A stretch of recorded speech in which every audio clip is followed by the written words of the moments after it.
Doctor Manmohan गरोकर के द्वारा यहाँ आयोजित किया जाएगा।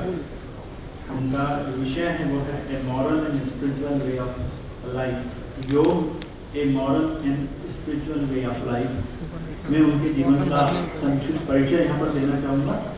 Doctor Manmohan Garote is director of Lonavala yoga institute. He is having PhD in physical education, which is the first PhD from University of Mumbai. He has written and published more than 25 publications based on ancient manuscripts, and some are as follows. Number 1, theoretical references in traditional yoga text. Number 2, Amanask Yoga. Number 3, Amrit Vakyam of Gorakshanath. Number 4, contribution of Swami Kovalanand in the field of yoga and physical education. Number 5, miraculous wisdom of Sadguru Sri Satam Maharaj. Number 6, critical edition of selected yoga Upanishads. And he will be speaking on the topic which I have already described. But before that, I would like to tell you that he has conducted 10 international yoga conferences and 4 international yoga workshops. He will be speaking on the topic which I have already described. But before that, I would like to tell you that he has conducted 10 international yoga conferences and 4 international yoga workshops. Under his guidance, 4 students completed PhD in physical education and 14 research scholars. They are completing MPhil in physical education. He is advisor of several international yoga organizations. He received several national and international awards. Recently, he received D.Litt. Doctorate of Letters in Yoga. And now I request Gharote sir to please take his mic and present his topic. Thank you.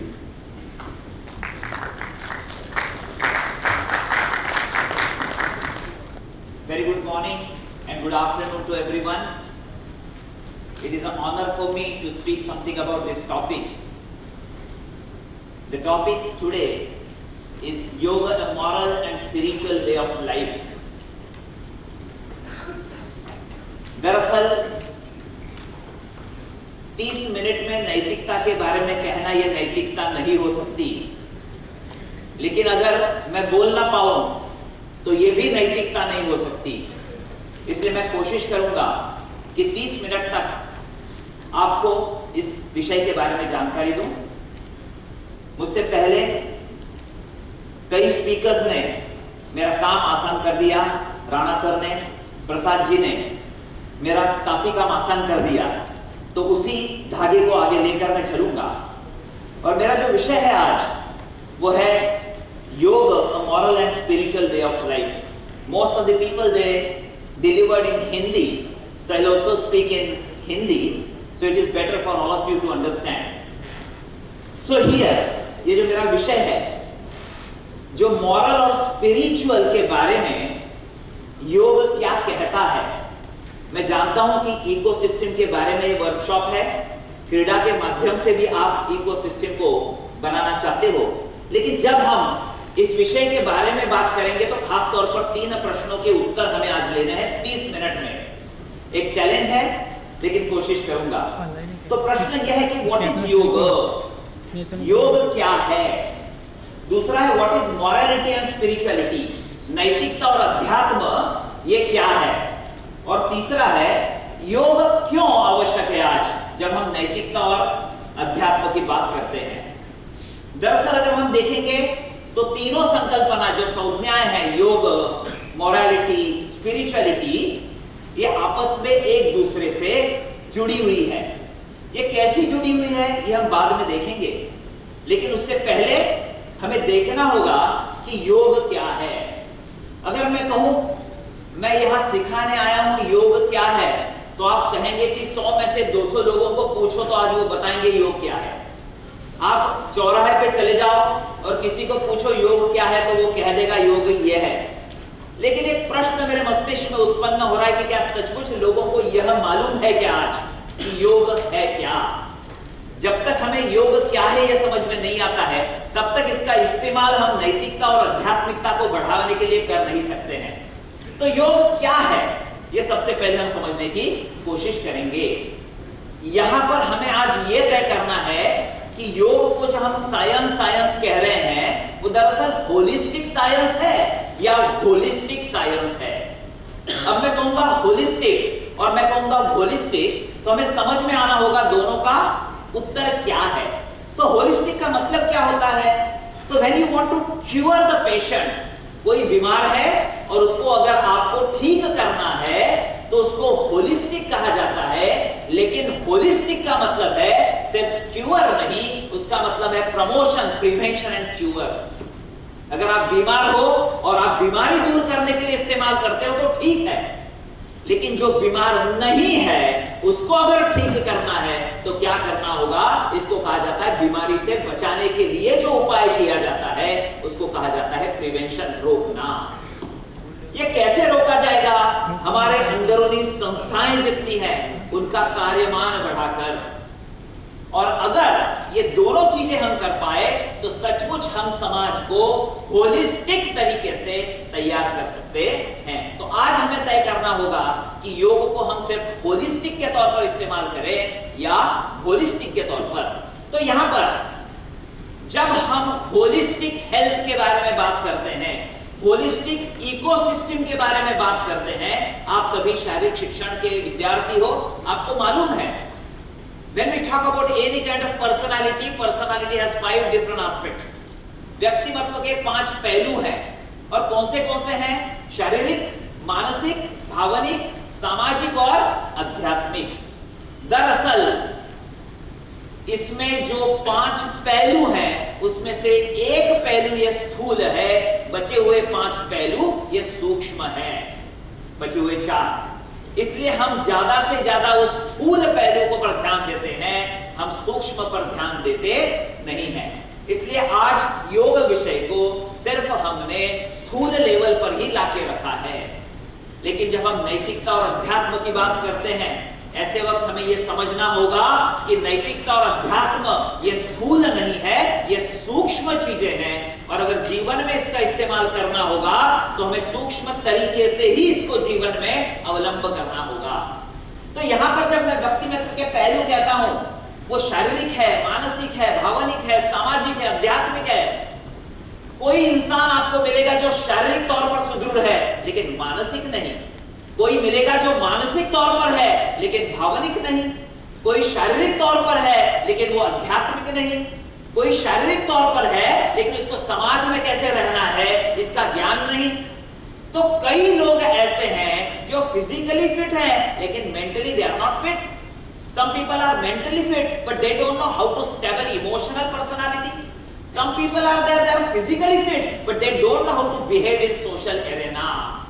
तो कई प्रकार के लोग हैं लेकिन परिपूर्ण कोई इंसान मिल नहीं रहा है। इसलिए हमें क्या करना होगा? आज समय की जरूरत यह है कि हमें व्यक्तिमत्व का संतुलन पैदा करना होगा। और व्यक्तिमत्व का संतुलन जिसको इंग्लिश में कहता है इंटीग्रेशन ऑफ पर्सनालिटी, और इंटीग्रेशन ऑफ पर्सनालिटी जब तक नहीं होती तब तक होलिस्टिक हेल्थ हम प्राप्त नहीं कर सकते। तो यहां पर जब योग विषय के बारे में मैं कहता हूं कि मेरे ख्याल से एकमात्र ऐसा विषय है जो व्यक्तिमत्व के संतुलन के बारे में बात करता है, वही जो शारीरिक उत्थान के बारे में बात करता है, वही जो मानसिक स्थैर्य के बारे में बात करता है, वही जो भावनिक बैलेंस की बात करता है, समाज में कैसे रहना इसकी बात करता है और आध्यात्मिक उन्नति की भी बात करता है।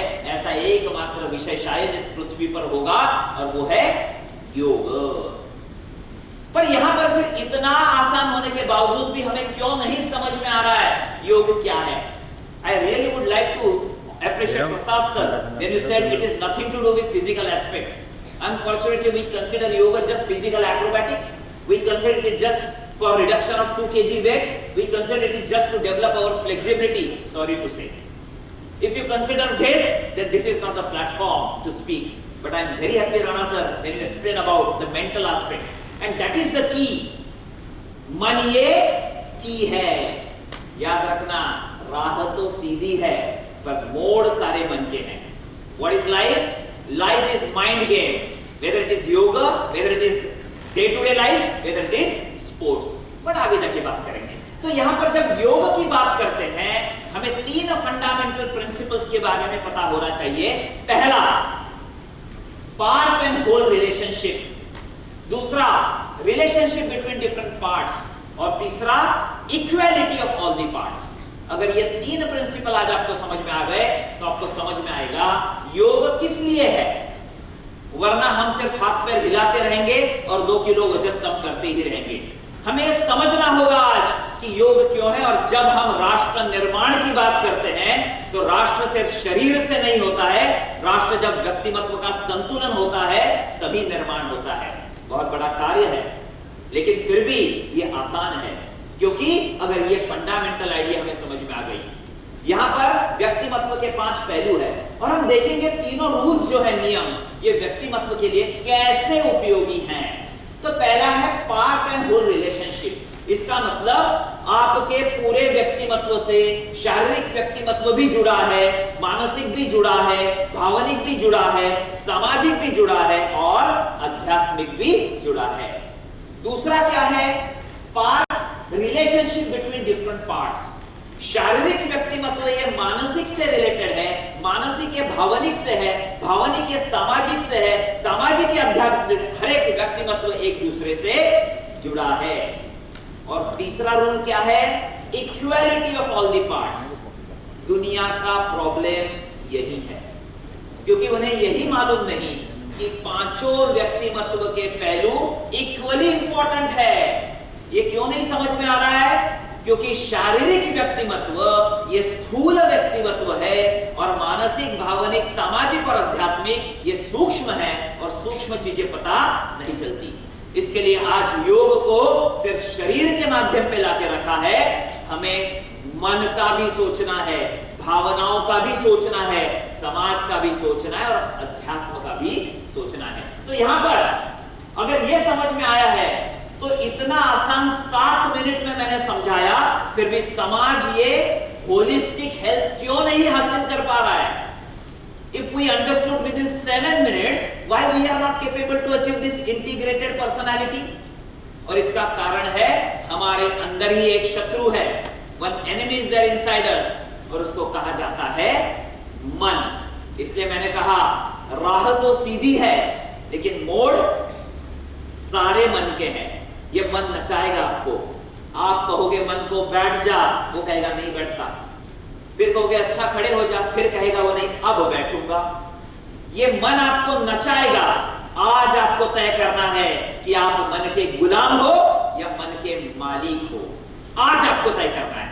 अगर जीवन में आपको यशस्वी बनना है, सक्सेसफुल बनना है, तो आज आपको तय करना होगा कि आप मन के गुलाम हो या मन के मालिक। तो यहां पर ये व्यक्तिमत्व का जो संतुलन है, ये बिगाड़ने के लिए कौन है जिम्मेवार?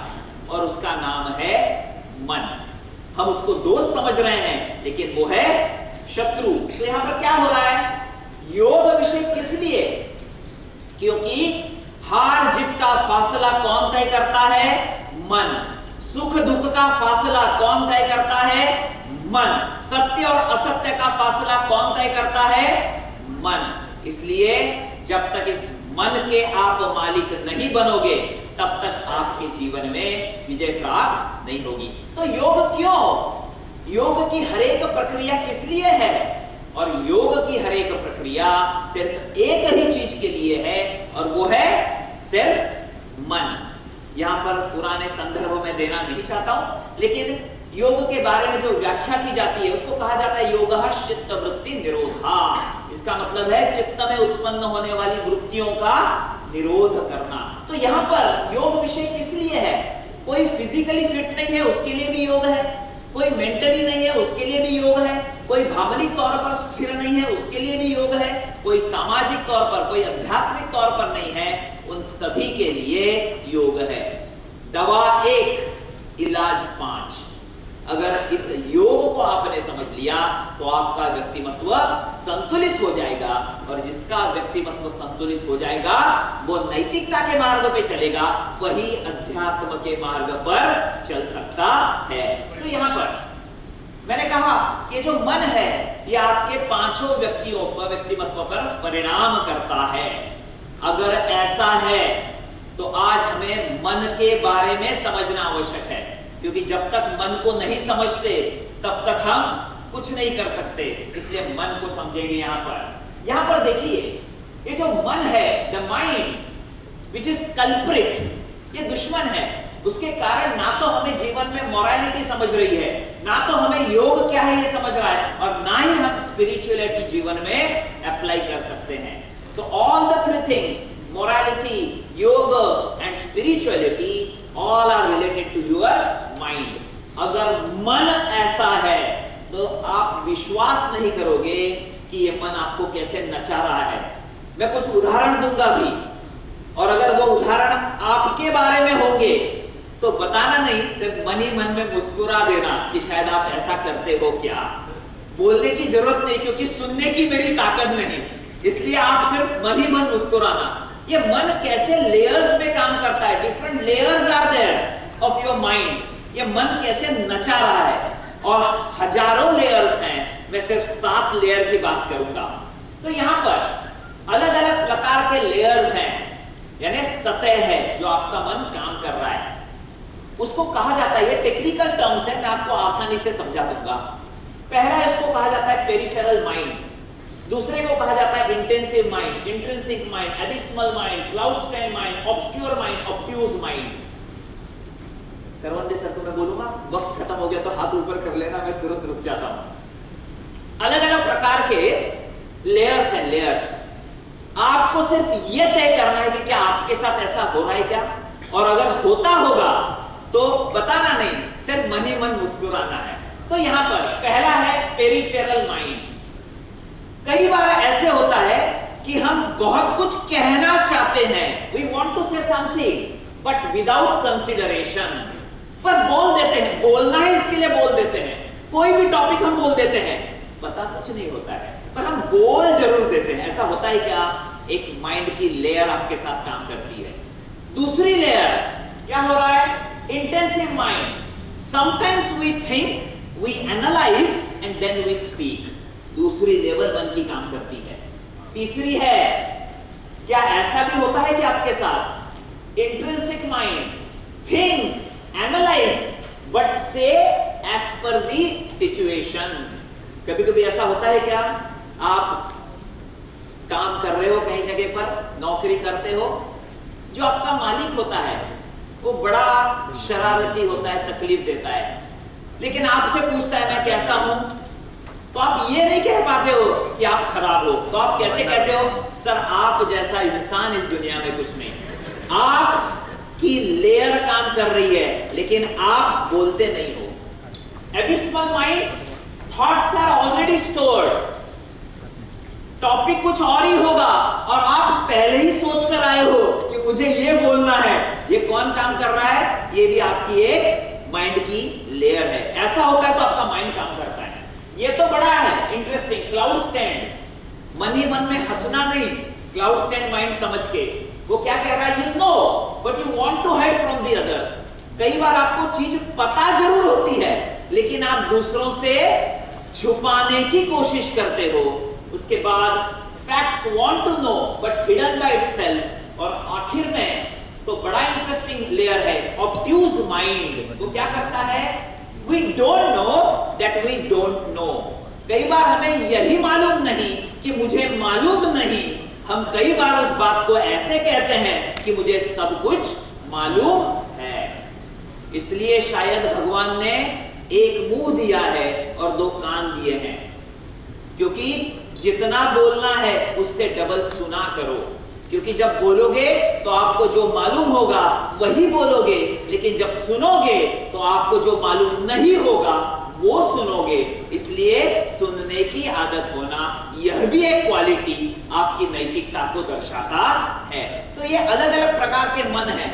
तो मैंने कहा राह तो सीधी है, मोड़ सारे मन के हैं। तो ये मन क्या है? कई बार हम बात करते हैं मन मन मन। What is this mind? We have to understand.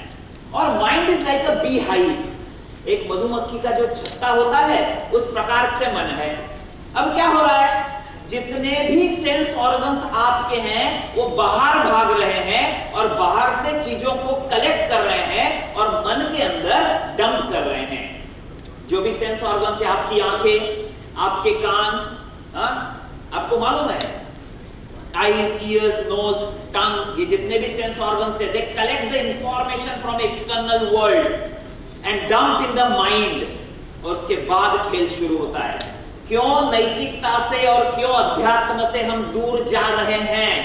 हम बात तो करते हैं राष्ट्र निर्माण की, लेकिन हमें यही मालूम नहीं है कि व्यक्तिमत्व अगर नैतिक बनाना है, अगर व्यक्तिमत्व आध्यात्मिक बनाना है, तो हमें क्या करना होगा।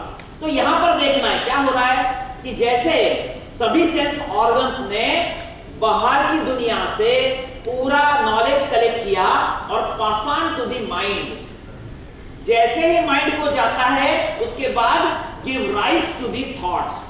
आपके विचार कैसे हो रहे हैं? क्योंकि बाहर से जो कचरा आप जमा करोगे, जी हां, कचरा ही कह रहा हूं मैं, क्योंकि बाहर से जब कचरा जमा करोगे और उसको मन में डालोगे तो मन से उत्पन्न होने वाले विचार उत्पन्न होंगे।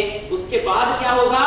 Then emotions, then feelings, then वासनास, देन विकार्स and all the nonsense things you start doing in your life। तो यहां पर जड़ क्या है कि जो कचरा आप बाहर से जमा कर रहे हो, वह जड़, वह हर चीज का कारण है। उसके बाद क्या हो रहा है? अगर ये कचरा आपने ऐसा जमा किया जिसके कारण आप नकारात्मक भावना आप में तैयार हो गई, तो भले ही आप स्विट्जरलैंड में क्यों ना हो, अगर बाहर कितनी भी अच्छी चीजें हो, लेकिन अंदर अगर एक बार नकारात्मकता बैठ गई तो आपको पूरी दुनिया नकारात्मक दिखना शुरू हो जाएगी।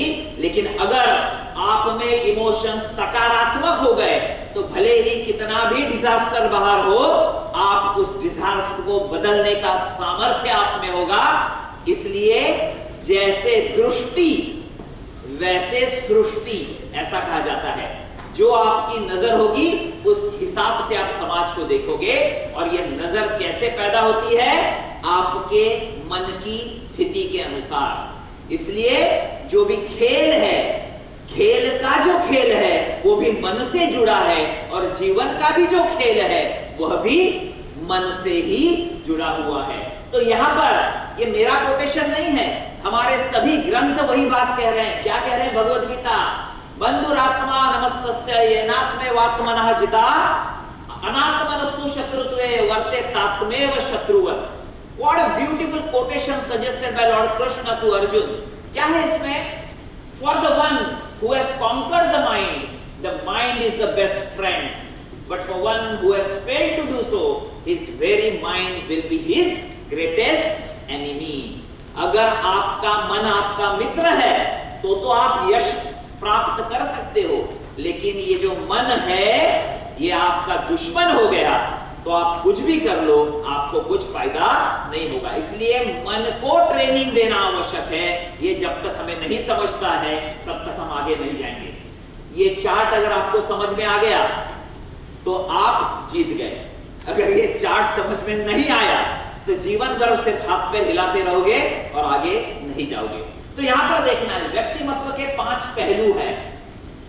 अब प्रॉब्लम कहां है? आप सोसाइटी में रहते हो, यू आर सोशल एनिमल। अब क्या हो रहा है? सोसाइटी का एक ही काम है, उसको कहा जाता है FFM, सोसाइटी का काम है। उसका मतलब क्या है? इसको कहा जाता है फॉल्ट फाइंडिंग मिशन। सोसाइटी का एक ही काम है, रोज आपको अलग अलग गलतियां आपकी देखी जाएगी और हमेशा आपको हैमर किया जाएगा। आप ऐसा भी कर लो, कैमरा ऐसा रखो तो सोसाइटी बोलेगी लेफ्ट साइड क्यों रखा है, राइट साइड क्यों नहीं, राइट साइड रखो तो सोसाइटी कहेगी लेफ्ट साइड क्यों नहीं। Society has only one work and what is that? It is just fault finding mission. आपकी गलतियां, ये गलतियां निकालने के बाद हैमरिंग हमारे कौन से पर्सनालिटी पर हो रही है? ये हमारे इमोशनल पर्सनालिटी पे हो रही है। बार बार एक बात अगर आपको बताई जाए तो एक पल राणा सर आएगा कि मैं कहूंगा कि बस अब मेरी कैपेसिटी खत्म हो गई। ये इमोशनल लेवल पे जो आपका अटैक होगा, up to certain level you are capable to cope up, लेकिन उसके बाद क्या होगा?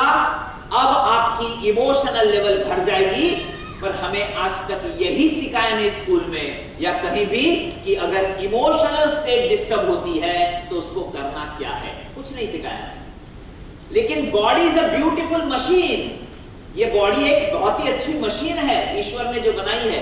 क्या हो रहा है अंदर के अंदर इमोशनल लेवल का जो प्रॉब्लम है वो अंदर के अंदर शिफ्ट हो रहा है लोअर पर्सनालिटी पे, और लोअर पर्सनालिटी है मेंटल पर्सनालिटी।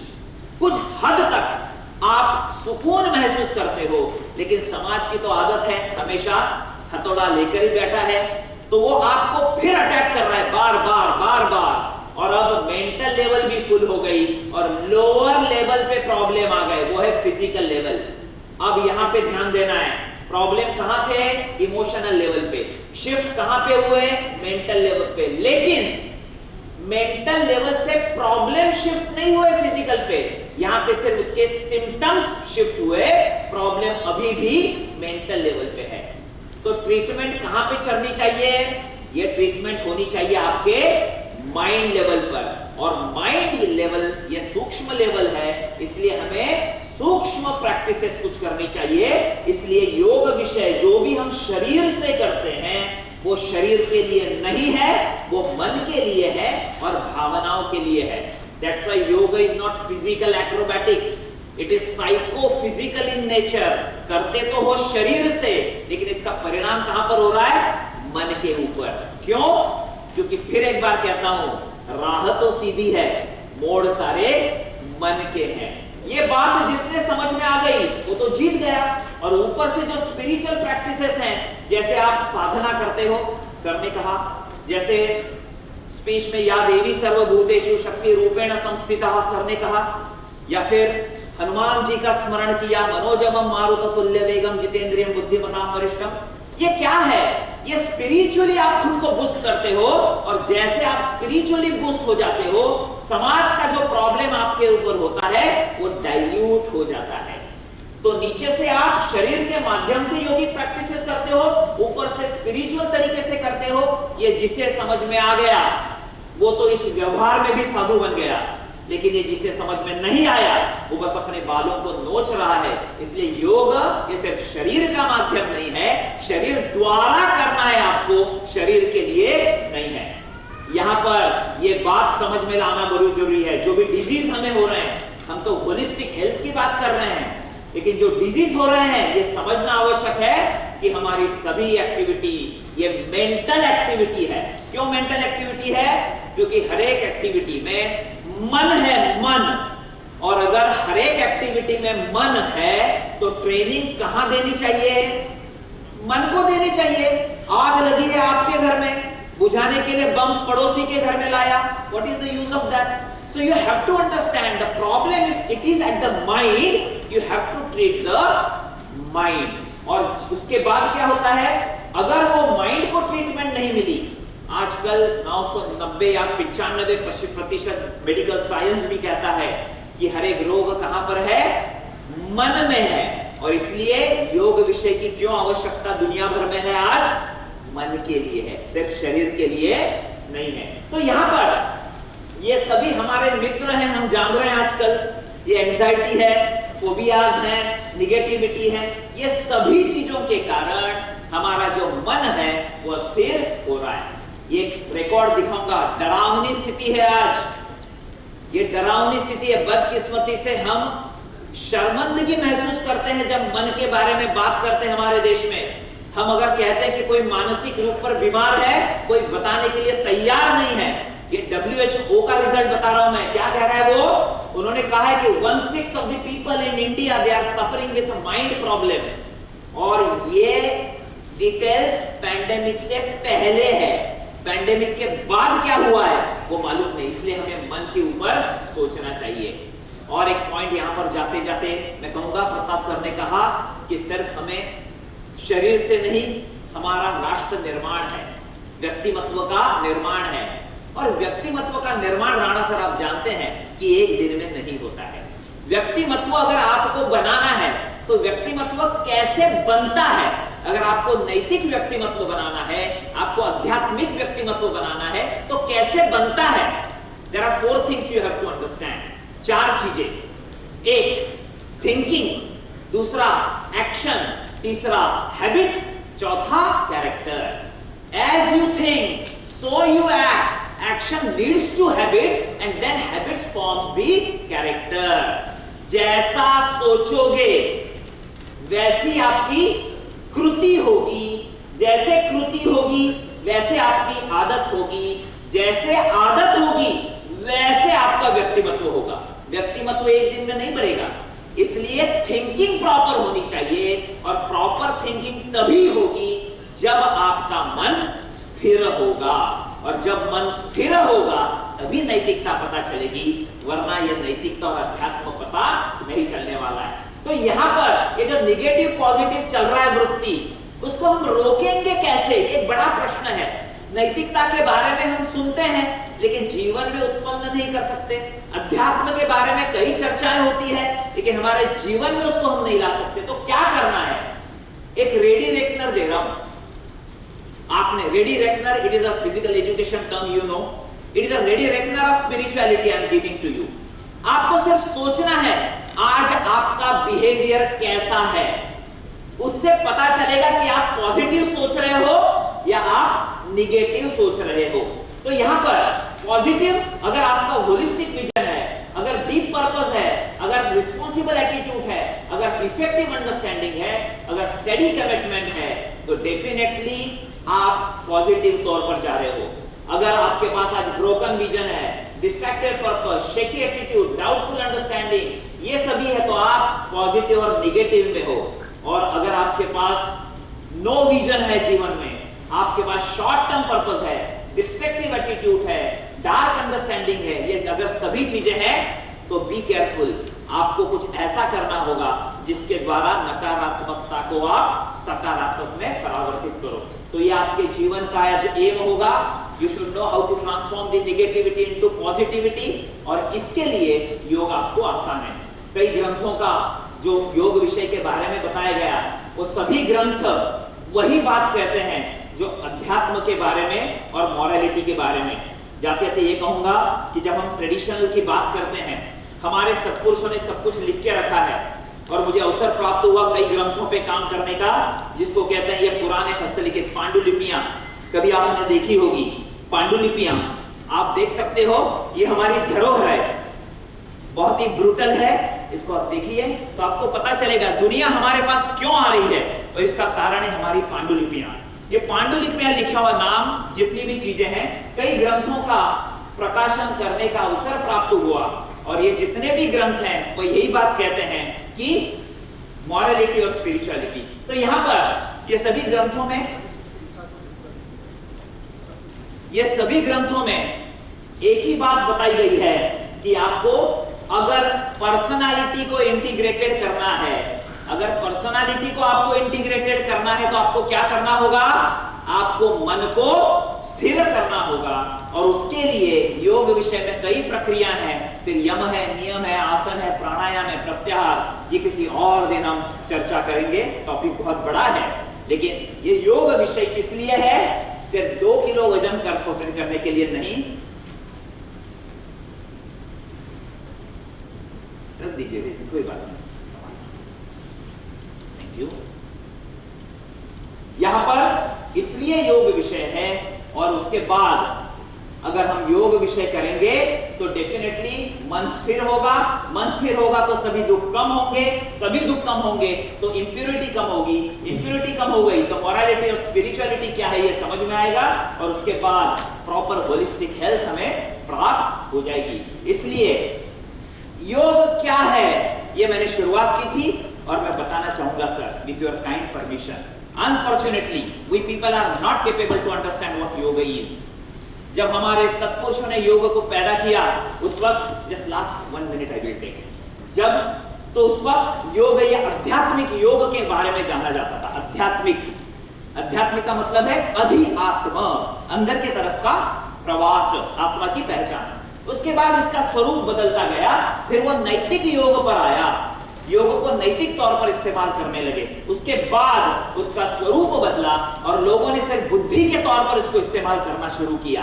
उसके बाद कई रोग हुए, योग को चिकित्सा के तौर पर इस्तेमाल किया।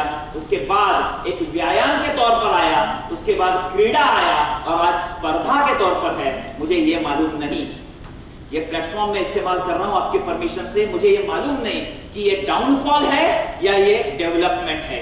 ये आप लोगों को इस्तेमाल सोचना है कि क्या सचमुच हम अध्यात्म के तरफ जा रहे हैं या हम सिर्फ नश्वर शरीर को बचाने की तरफ जा रहे हैं, इसको सोचना होगा। तो यहां पर ये जो स्पिरिचुअलिटी है और नैतिकता है, उसके बारे में मैं कहूंगा कि more we practice, more we understand, more we understand, more we achieve, and more we achieve, more we distribute। और इसलिए जो सर ने कहा उससे शेवट आखिर में कहता हूं कि सर्वे जो कोटेशन है कि ओम सर्वे भवन्तु सुखिना सर्वे सन्तु निरामया, लेकिन 30 मिनट तक मैंने कहा थ्योरी अगर समझ में नहीं आई है स्पिरिचुअलिटी की, तो बस 1 मिनट में जाते जाते एक स्पिरिचुअलिटी का रेडी रेकनर दे रहा हूं और आपको सोचना है कि आप कौन से कैटेगरी में हो। अगर उस कैटेगरी में आपने खुद को बता लिया, मुझे बताने की जरूरत नहीं, आपने खुद को ही बता दिया कि कौन से कैटेगरी में हो, तो आप समझ जाओगे कि आपके जीवन में नैतिकता कितनी है और अध्यात्म कितना है।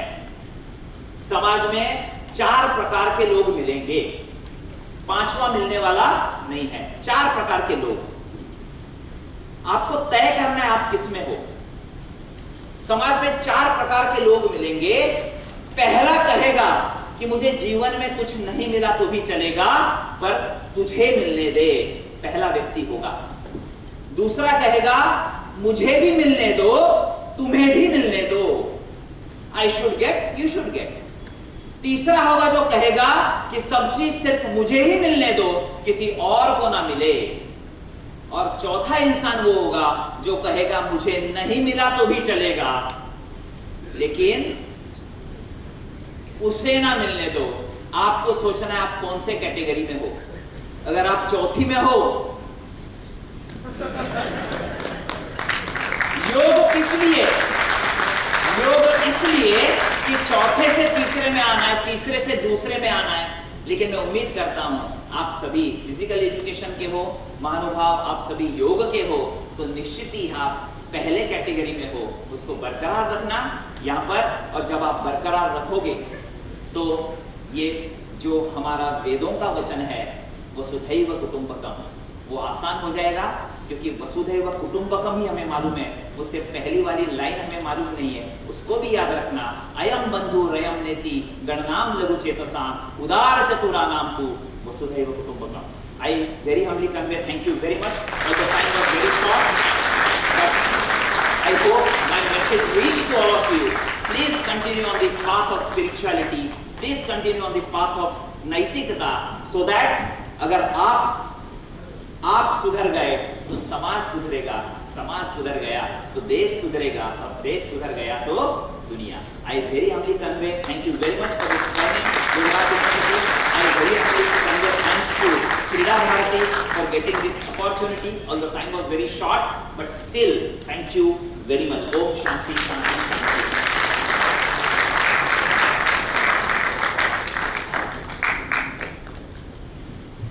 Forum is open for the question answer. કોઈ પણ કોઈ પ્રશ્ન હોય, question answer હોય, forum is open for the question answer. Sir, anybody wants to ask anything? 2 वक्त है जब प्रश्न नहीं है, सब कुछ समझ में आया प्रश्न नहीं, कुछ समझ में नहीं आया प्रश्न नहीं। Yes please, mic देना। तेरा बंद किया मैं भी ना पढ़। Sir, my name is Maninder Tomar. I am a pistol shooting coach, संस्कार धाम स्कूल, DLSS अहमदाबाद। सर, जैसे कि मेरा जो गेम है वो पिस्टल शूटिंग है, तो माना जाता है, हम भी बच्चों को पढ़ा रहे हैं कि योग का शूटिंग में बहुत महत्व है, क्योंकि योग कंसंट्रेशन लेवल को डेवलप करने का काम करता है। बट आपकी मैं राय जानना चाहता हूँ कि हम और ज़्यादा बेटर अपने बच्चों को बनाने के लिए क्या कर सकते हैं? देखिए, योग तो पूरे पर्सनालिटी के लिए आवश्यक है। आपने इवेंट वाइज पूछा है, तो आपने सही कहा है, सवाल भी आपका जवाब भी आपका। कंसंट्रेशन आवश्यक है, सिर्फ पिस्टल में ही नहीं है, हर एक गेम में ही कंसंट्रेशन आवश्यक है। बास्केटबॉल ले लो, वो प्रैक्टिस में 10 में से 10 मारता है और जब मैच होती है तब कुछ नहीं कर सकता, हमने तो देखा है। तो कंसंट्रेशन तो है ही, लेकिन ये कंसंट्रेशन कैसे बढ़ता है ये समझना आवश्यक है। आप देखिए, जैसे आपके ब्रीदिंग का फ्लो कम ज्यादा होता है, कंसंट्रेशन बिगड़ जाता है। कभी बचपन में सुई में धागा डालते वक्त आप याद करो क्या करते थे, हम सांस लेते थे।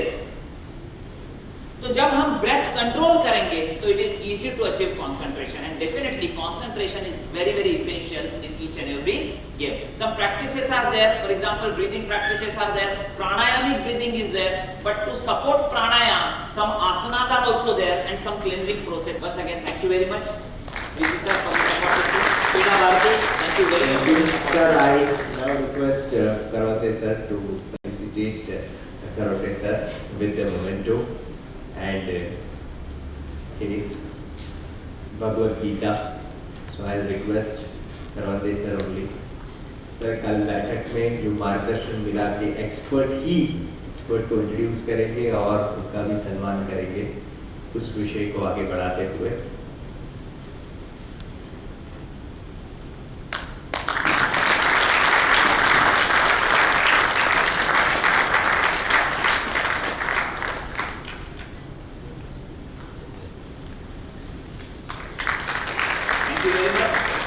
कभी मौका मिले तो पढ़ना भगवद गीता को, इसमें दूसरे अध्याय में 62 और 63वां श्लोक है, उसको जरा खास तौर पर पढ़ लेना। Thank you.